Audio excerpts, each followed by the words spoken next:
even a stressor like loneliness in the post-pandemic world, we have a lot of loneliness going on, and that's with pre-pandemic motions set into place.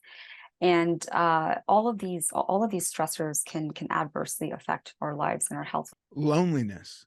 Loneliness, yeah. So being lonely can actually be as bad for your health as obesity, as smoking. Like literally, like just having friends? Yeah, so I mean, it's not so much living alone, but just if a person is lonely, because you can be living alone and have social connections and be able, and not be lonely, or you can be living with a family and be incredibly lonely. So it's not so much who you're living with, or if you are not living with anyone, but the sensation of being lonely, of feeling isolated, of feeling alone. And that sensation, our immune systems actually respond to loneliness as they would to a germ.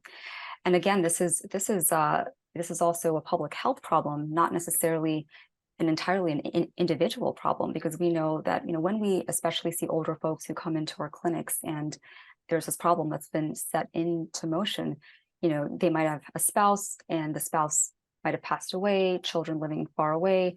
And so this is a public health problem, and the solutions should be coming from various directions, and it's a structural problem as well. So we do need some help in that area. And stuff like internet connections, social media does not alleviate this, or it can alleviate this. I think it's a tricky balance, and I would say, again, there is this dichotomy where you either demonize social media or say it's a solution to everything. And I think we fall somewhere in the middle, where I think it can be good in small doses and depending on how we use it, because I think it can connect us, but again, there's no replacement for human connection. And even if you have kind of these casual connections, say you're an elderly person and you're going to your favorite bookstore and you talk to the person behind the counter, even those casual day-to-day connections are so important, those in-person human connections. So I think social media and technology in general won't replace those in-person tangible encounters that we so desperately need. But I think there are ways to use social media in order to stay connected. But it's not a surrogate for Not a human surrogate, interaction with regard to loneliness. Wow, right? loneliness. I All of my kids are away at school and I'm now suddenly worried that I'm lonely. I don't know.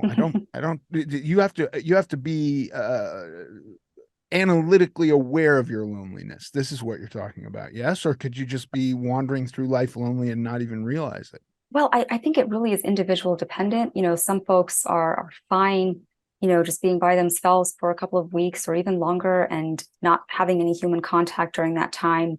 And some aren't. So I think it depends on, how much of an introvert or an extrovert are you? How do you spend your time? Cultural preferences. So all of these different things that come into play. And really also is not dependent on your individual living situation, but more external factors as well.